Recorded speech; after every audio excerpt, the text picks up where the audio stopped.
Hello दोस्तों, मैं प्रशांत शुक्ला स्वागत करता हूं मेरे यूट्यूब चैनल प्रशांत मैथ्स पर। दोस्तों, सीटेट पेपर 2 मैथ का आज हमारा सेकंड लेक्चर है। हमारा टॉपिक चल रहा है नंबर सिस्टम, संख्या पद्धति। तो चलिए शुरू करते हैं। आज का हमारा पहला टॉपिक है प्राकृत संख्याएं, नेचुरल नंबर्स। आज हम जानेंगे कि प्राकृत संख्याएं क्या होती हैं। एक से लेके अनंत तक की जितनी भी संख्याएं हैं, सभी संख्याएं प्राकृत संख्याएं हैं, नेचुरल नंबर्स हैं। इनमें जो है तो भिन्न और दशमलव शामिल नहीं है। मीन्स फ्रैक्शंस और डेसिमल्स को हम इनमें शामिल नहीं करेंगे। फ्रैक्शन और डेसिमल को छोड़कर एक से अनंत तक जितनी भी संख्याएं हैं प्राकृत संख्याएं, नेचुरल नंबर्स कहलाती हैं। एग्जाम्पल यहाँ पे दिया हुआ है 1 2 3 4 5। ऐसे ही आगे जाते हुए अनंत तक जितनी भी संख्याएं हैं सभी संख्याएं प्राकृत संख्याएं हैं।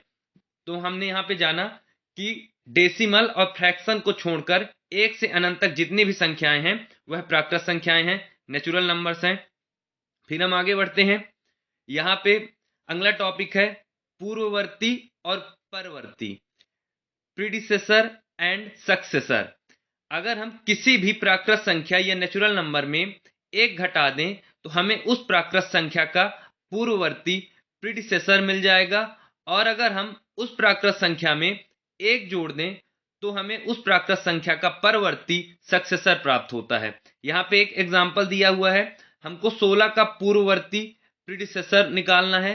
तो हम 16 में से एक घटा देंगे तो 15 आया, तो 15 क्या है, 16 का पूर्ववर्ती है। अगर हमको यहाँ पे एक और एग्जाम्पल है 25 का परवर्ती निकालना है, सक्सेसर निकालना है।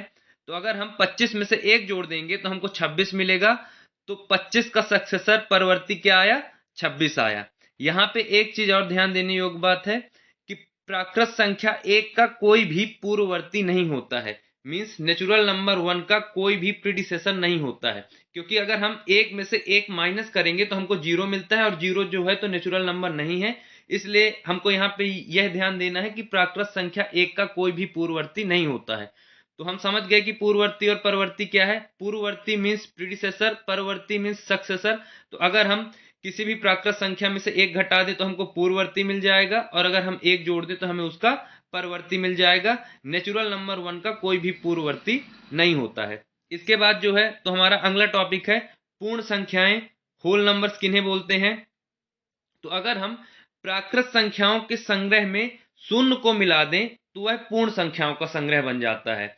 मीन्स जितनी भी प्राकृत संख्याएं हैं एक से अनंत तक, अगर हम उनके साथ जीरो भी रख दें तो वो सभी संख्याएं पूर्ण संख्याएं कहलाती हैं। यहाँ पे एग्जाम्पल भी दिया गया है 0 1 2 3 से लेकर पूरा अनंत तक जितने भी संख्याएं हैं वो क्या कहलाएंगी, पूर्ण संख्याएं, होल नंबर्स कहलाएंगी।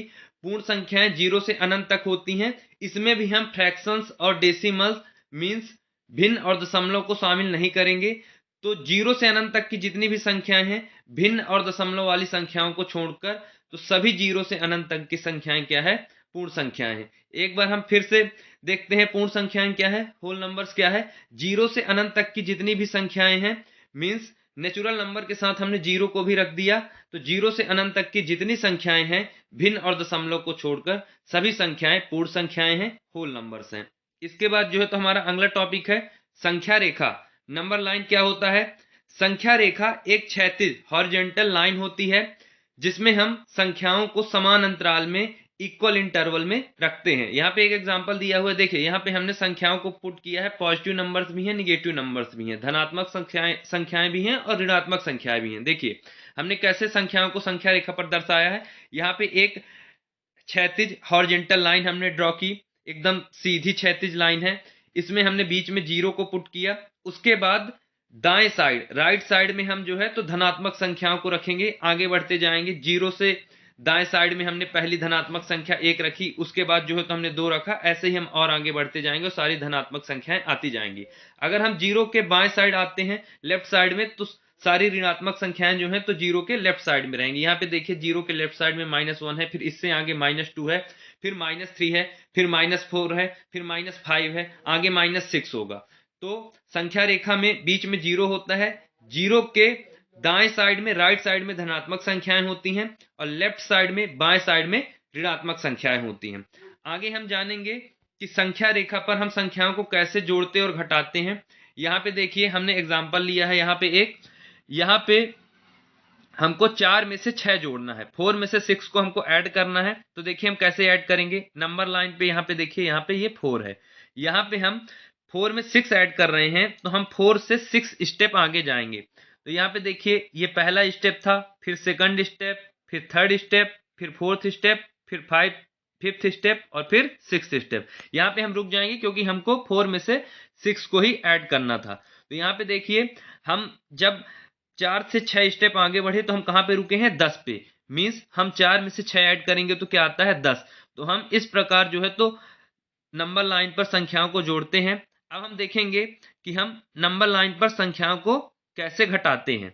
यहाँ पे देखिए हमको 8 में से 5 घटाना है, तो देखिए यहाँ पे 8 है। अब हम संख्याओं को घटाने के लिए लेफ्ट साइड में आएंगे। जरूरी ध्यान देने बात यही है, मतलब ध्यान देने योग्य बात यही है कि अगर हम जोड़ते हैं तो हम दाएं साइड जाते हैं। जैसे हमको यहाँ पे 4 में से 6 जोड़ना था तो हम 6 स्टेप राइट साइड में गए, लेकिन अगर यहाँ पे हमको घटाना है, जैसे यहाँ पे 8 में से 5 घटाना है, तो हम 8 से 5 स्टेप लेफ्ट साइड में आएंगे, बाएं साइड में। तो देखिए एक स्टेप आए, फिर ये 2 स्टेप आए, फिर 3, फिर 4 और ये 5 स्टेप हम लेफ्ट साइड में आ गए हैं। तो हम कहाँ पे रुके हैं, 3। मीन्स 8 में से 5 घटाने पर हमको क्या मिला, 3 मिला। तो इस प्रकार जो है तो हम नंबर लाइन पर संख्याओं को जोड़ते और घटाते हैं। इसके बाद हम देखते हैं कि हम नंबर लाइन पर संख्याओं को कैसे मल्टीप्लाई करते हैं, कैसे गुणा करते हैं और कैसे डिवाइड करते हैं। तो देखिए यहाँ पे 5 में से 3 को गुणा करना था, मल्टीप्लाई करना था। तो मल्टीप्लाई करने के लिए हम कहां से शुरुआत करेंगे, 0 से। 5 में से 3 को मल्टीप्लाई करना, इसका मतलब है कि हम जो है तो 5 बार 3 ऐड कर रहे हैं। 0 में से 5 बार हम 3 को ऐड कर रहे हैं। तो देखिए यहाँ पे या तो हम 5 स्टेप, यहाँ पे ये भी ध्यान देना है कि गुणा करते टाइम जो है तो ये कहाँ, मतलब राइट साइड में जाना है, और डिवाइड करते टाइम मीन्स भाग देते टाइम हमको कहाँ पे जाना है, भाग देते टाइम हमको बाएं साइड में जाना है।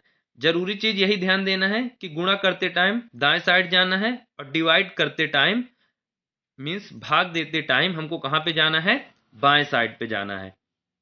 तो यहाँ पे देखिए पहले हम मल्टीप्लाई करना जानते हैं।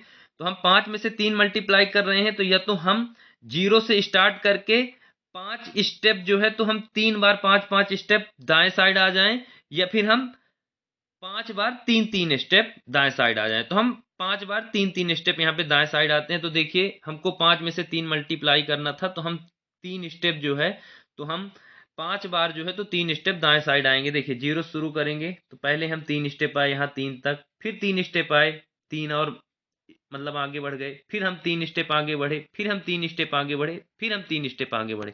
हम 3-3 स्टेप 5 बार आगे बढ़े, तो हम कहाँ पे रुके, 15 पे। मीन्स जो है 5 पे 3 मल्टीप्लाई करने पर, गुणा करने पर हमको क्या मिला, 15 मिला। इसके बाद जो है तो डिवाइड कैसे करेंगे, यहाँ पे हमको 20 में से 5 को डिवाइड करना है, 20 में से 5 का भाग देना है।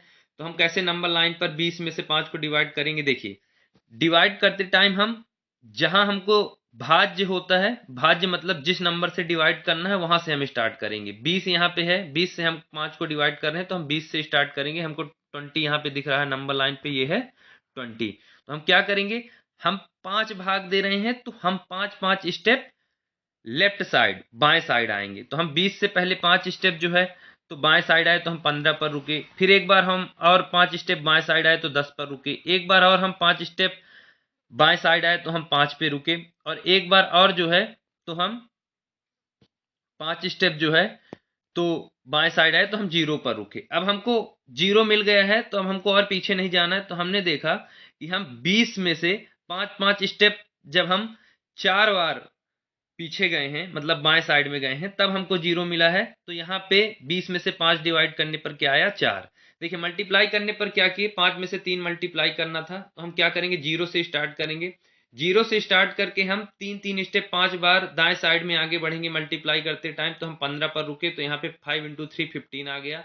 इसी तरह जो है तो डिवाइड करते टाइम जैसे हमको 20 में से 5 डिवाइड करना है, तो हम 20 से स्टार्ट करेंगे और लेफ्ट साइड में आएंगे, और 5-5 स्टेप जो है तो हम लेफ्ट साइड में आए। तो जब हम 0 पर रुक गए तो हमने देखा कि हम 5-5 स्टेप 4 बार जब लेफ्ट साइड में बाएं साइड में आए हैं तब हम 0 पर रुके हैं। इसलिए जो है तो 20 में से 5 डिवाइड करने पर क्या आएगा, 4 आएगा।